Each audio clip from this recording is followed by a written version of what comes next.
बिस्मिल्लाहिर्रहमानिर्रहीम। आज का हमारा लेक्चर नंबर 15 चैप्टर नंबर 4 के न्यूमेरिकल्स को हम सॉल्व करेंगे। उसके बाद इंशाल्लाह हम एग्जांपल को सॉल्व करेंगे।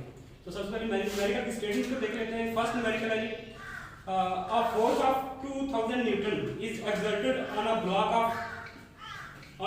at an angle of 30 degree. Compute the rectangle components of this force. हमने बेसिकली कुछ डेटा इन्होंने दिया है, फोर्स दी हुई है, उसके बाद इन्होंने एंगल दिया हुआ है, हमने फाइंड आउट करना है कि रेक्टेंगल कंपोनेंट्स इसके फाइंड आउट करने हैं। तो सबसे पहले इसके डेटा को देख लेते हैं।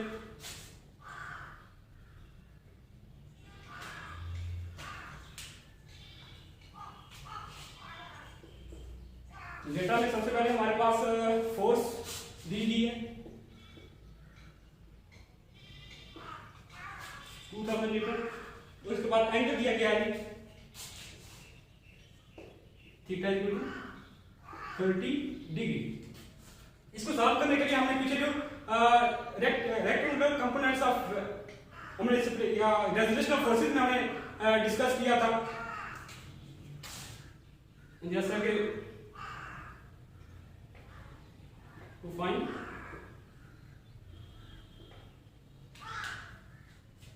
rectangle components of force Fx Fy, ये कंपोनेंट्स हमने फाइंड आउट करने हैं। तो जो फॉर्मूला यूज होगा इसके लिए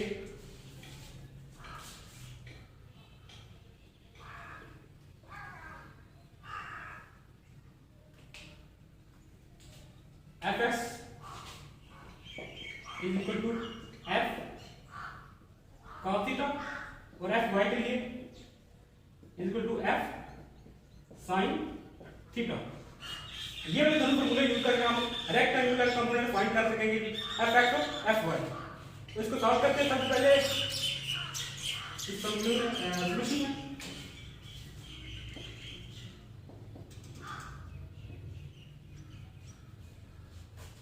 इसको इक्वेशन 1 क्या है, इसको इक्वेशन 2 क्या है। इक्वेशन 1 पे ले लेते हैं कि Fx हमने फाइंड आउट करना है। तो फोर्स जो दी गई है वो है 2000 न्यूटन, 2000 और इसके बाद साइन जो एंगल पर है थीटा, एंगल दिया गया 30 डिग्री। इसको आप सॉल्व करेंगे तो जो आंसर आएगा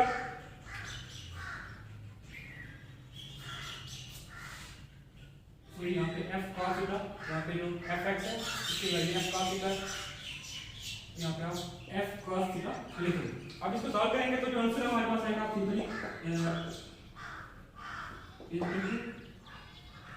2000 मल्टीप्लाई f cos थीटा जो होता है 0.866, जो cos थीटा की यहाँ पे वैल्यू है 0.866, यानी कि cos 30 0.866 के इक्वल होगा।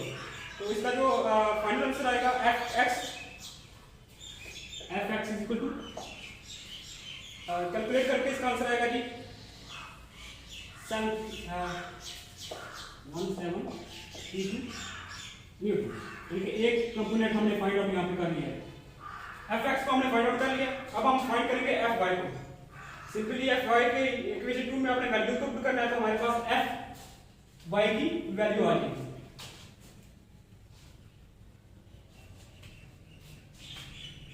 Fy is equal to F sin theta.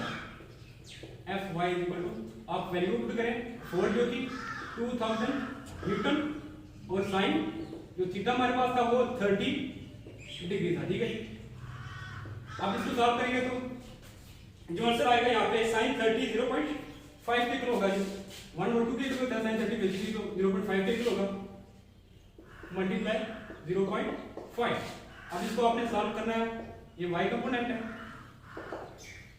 तो y कंपोनेंट में इसका जो आंसर आएगा 1000 न्यूटन आएगा, यानी कि हमने Fy कंपोनेंट भी फाइंड आउट कर लिया। यहाँ पे Fx कंपोनेंट भी हमने फाइंड आउट कर लिया है और Fy भी हमने फाइंड आउट कर लिया, यानी कि इसके रेक्टेंगल कंपोनेंट हमने दो फाइंड करने थे, हमने फाइंड आउट कर लिए। न्यूमेरिकल नंबर 2 है जी, rectangular components of force on a cord are Fx is equal to 6 Newton and Fy is equal to 8 Newton. Determine the magnitude and direction of the force. यहाँ पे component दिए हुए हैं, F x की value भी दी हुई है, F Y की वैल्यू भी दी हुई है, हमें जो फाइंड आउट करना है इसके components magnitude and direction of the force, यानी कि हमें फोर्स की मैग्नीट्यूड फाइंड करनी है और डायरेक्शन को जिस सीमत में लग रही है फोर्स उसके डायरेक्शन को फाइंड आउट करना है। तो सिंपली सबसे पहले हम डेटा में लिख लेते हैं।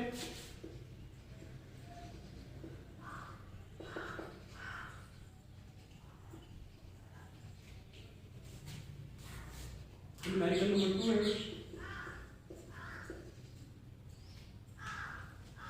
डेटा में जो गिवन है रेक्टेंगुलर कंपोनेंट्स एफ एक्स की वैल्यू जो दी हुई है यहाँ पे 6 न्यूटन, एफ वाई की वैल्यू दी हुई है यहाँ पे वह 8 न्यूटन। जो हमने फाइंड आउट करना है यहाँ पे एक तो फोर्स फाइंड करके उसकी मैग्नीट्यूड, उसके बाद उसकी डायरेक्शन को फाइंड आउट करना है।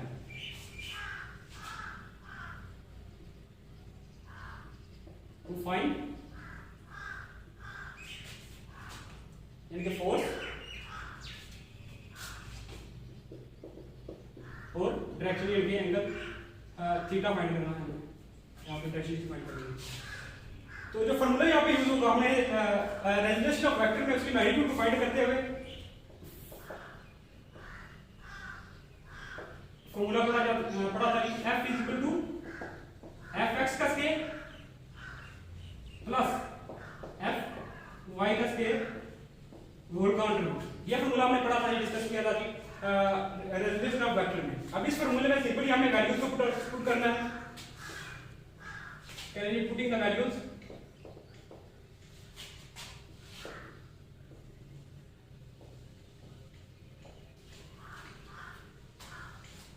तो सबसे पहले F is equal to f x की वैल्यू यहाँ पे जो गिवन है वो 6 न्यूटन है, तो आपने अंडर रूट 6 का स्क्वायर यानी कि स्क्वायर जो है फॉर्मूले के साथ आ रहा है एफ एक्स का स्क्वायर, तो आपने 6 एफ एक्स का 6 लिखना है और उसके साथ स्क्वायर प्लस एफ वाई की वैल्यू यहाँ पे गिवन है वो 8 न्यूटन है। 8 न्यूटन आपने यहाँ पे पुट कर दिया है, 8 का square f is equal to अब 6 आर 36 और प्लस 64। आप सिंपली कह सकते हैं इन दोनों का स्क्वायर हमने निकाला तो 36 प्लस 64, तो इनको ऐड करेंगे तो हमारे पास आ जाएगा 100 अंडर रूट 100। अब अंडर रूट 100 को हम लिख सकते हैं 10 की पावर 2, 10 का स्क्वायर यानी 10 का स्क्वायर अंडर रूट। अब अंडर रूट यहां से कैंसिल स्क्वायर से, और जो आंसर आएगा वो आएगा 10, यानी कि जो फोर्स मैग्नीट्यूड ऑफ फोर्स है वो 10 न्यूटन का लिया, मैग्नीट्यूड ऑफ फोर्स 10 न्यूटन। इसके बाद इसकी डायरेक्शन को फाइंड आउट करने के लिए थीटा एंगल,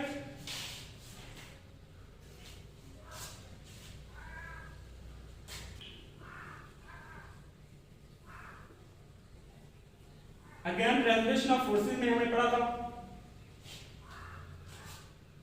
यानी कि theta is equal to tan inverse F Y over F X. ये फॉर्मूला था कि हमने इसके डायरेक्शन को फाइंड आउट कर दिया है यहाँ से, तो आप सिंपली इस फॉर्मूले में वैल्यूज को पुट करेंगे again. Theta is equal to tan inverse ऐसे आ जाएगा, और एफ वाई की वैल्यू जो है यहाँ पे गिवन वो 8 है और एफ एक्स की वैल्यू जो है वो 6 है। तो इसको हम सॉल्व करें तो tan इनवर्स यहाँ पे आएगा, 8 + 6 को सॉल्व करें तो जो आंसर आता है 1.33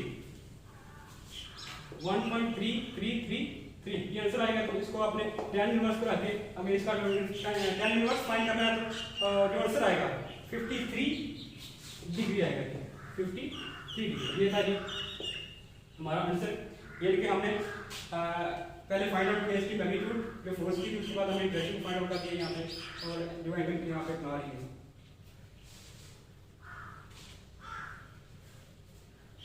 न्यूमेरिकल नंबर 3,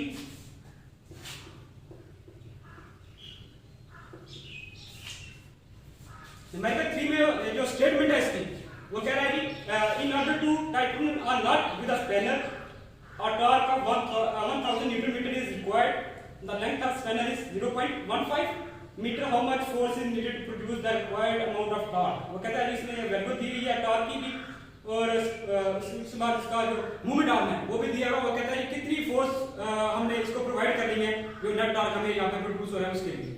तो सिंपली सबसे पहले जो इसका डेटा है,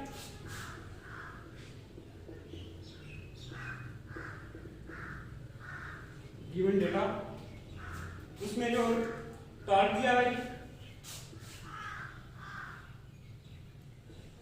1000 न्यूटन मीटर। और उसके बाद इसकी लेंथ ऑफ स्पैनर यानी कि आप कह लीजिए मूवमेंट आप भी कह सकते हैं, आप लेंथ एल भी कह सकते हैं इसको, वो दी है जी 0.15 मीटर, 0.15 मीटर। अब हमने यहां से फोर्स को, ये लेंथ है, फोर्स को फाइंड आउट करना है जी, कितनी फोर्स रिक्वायर होगी जो ये टॉर्क जो प्रोड्यूस होगा उसको प्रोड्यूस करवाने के लिए। तो सिंपली फॉर्मूला आपने जो पढ़ा था टॉर्क का,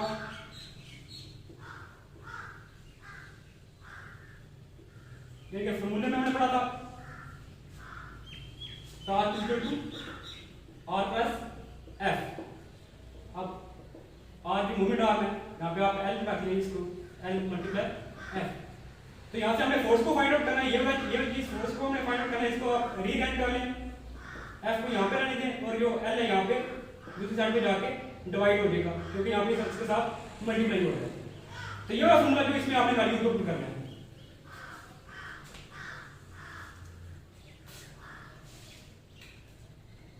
सॉल्यूशन ये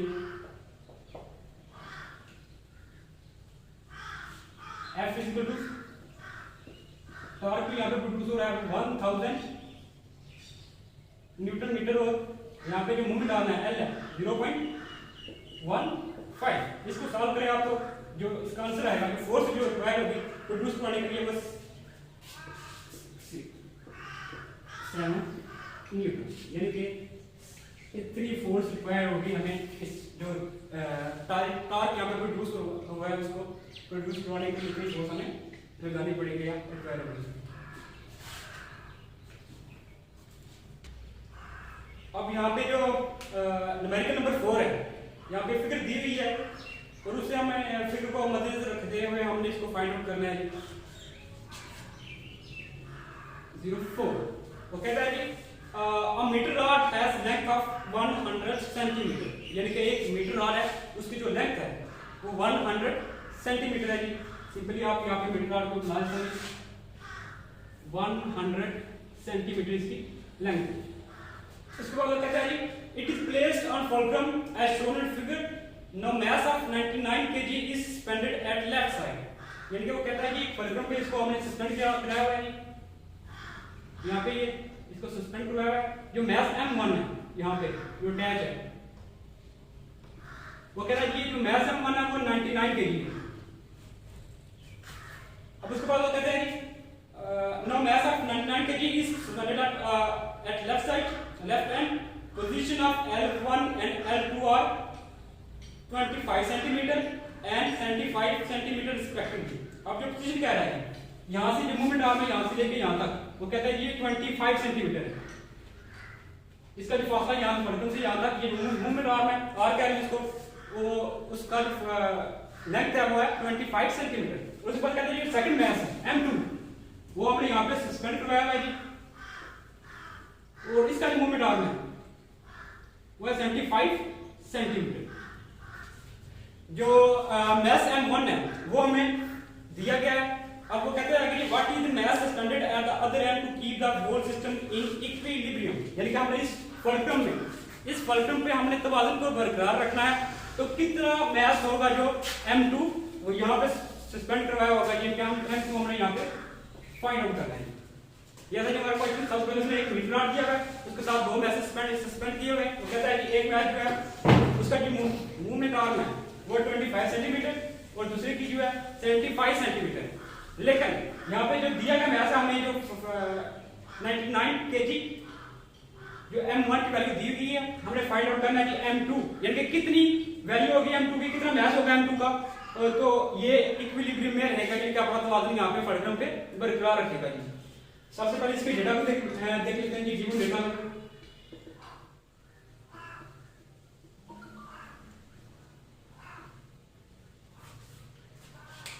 m1 में दिया गया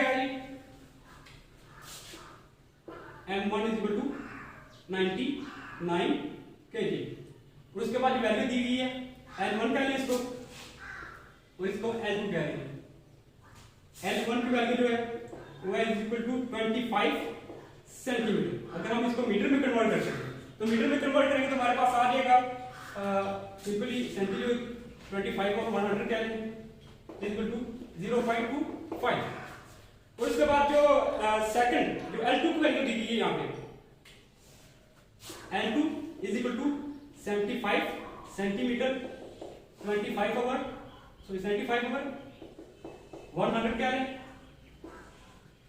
तो ये आएगा 0.75 मीटर। यानी कि हमने ऐसा यूनिट्स में इसको चेंज कर दिया जी सेंटीमीटर से मीटर में। उसके बाद क्या कहेगी M2 हमने फाइंड आउट करना है। टू फाइंड M2 यानी कि मैथ 2 जो है यहाँ पे फाइंड आउट वो करना है कि ये कितनी डिग्री में इसको रखने के लिए मैथ 2 कितना होगा।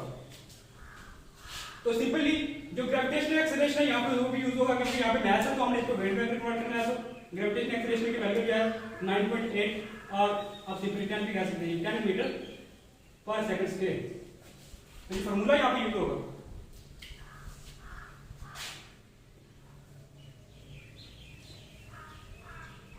हमें पता है जी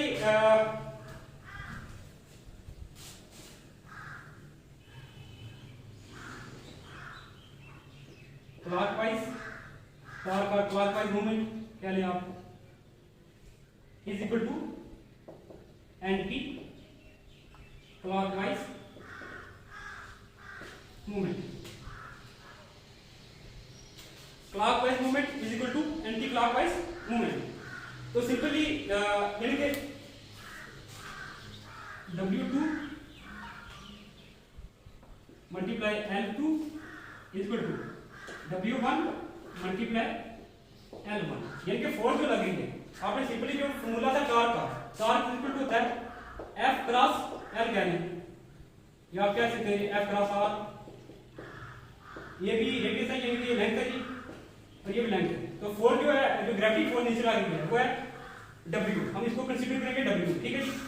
W इक्वल होता है जी mg के यानी कि m2g multiply L2 is equal to W1 m1g multiply L1। यहां से हमने जो फाइंड आउट करना है मैस m2 को तो आप सिंपली इसमें वैल्यू को पुट करेंगे।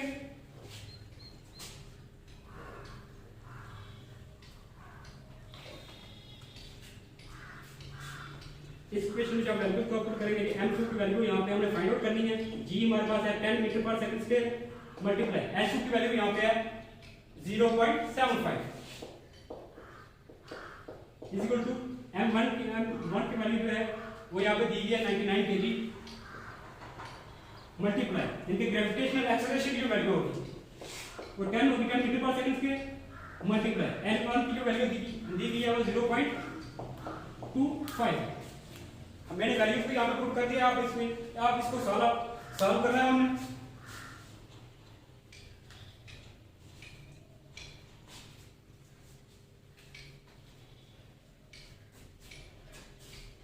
हम इसको सॉल्व करेंगे तो जो राइट साइड पे हमारा जो आंसर आएगा 7.5 m2 इज इक्वल टू यानी कि इसको सॉल्व करके 99 मल्टीप्लाई 10 मल्टीप्लाई 0.25 करेंगे तो हम यहाँ पे हमारे पास जो आंसर आएगा वो है 247.5 247.5। अब m2 की वैल्यू यहाँ पे फाइंड आउट करनी है तो m2 यहाँ पे आप रख देंगे और ये जो 7.5 यहाँ पे मल्टीप्लाई हो रहा है दूसरी साइड पे जाके ये डिवाइड हो जाएगा 247.5 ओवर 7.5। आप सिंपली इसको सॉल्व करेंगे तो जो आंसर आएगा m2 की वैल्यू वो आएगा जी 33 kg। यानी कि जो m2 की यहाँ पे जो मास स्पेंड किया गया है उसकी वैल्यू जो है 32 kg 32 kg होगी तो ये जो फर्दर पे इक्विलिब्रियम में रहेगा। ये इसका आंसर होगा जी m2 का यानी कि 33 kg जो मास हमें रिक्वायर होगा इसको इक्विलिब्रियम में रखने के लिए फर्दर पे रॉड को। तो ये था हमारा आज का लेक्चर। हमने 4 न्यूमेरिकल को डिस्कस किया। इंशाल्लाह नेक्स्ट लेक्चर में हम बाकी जो एक्सरसाइज के न्यूमेरिकल हैं और एग्जांपल को सॉल्व करेंगे।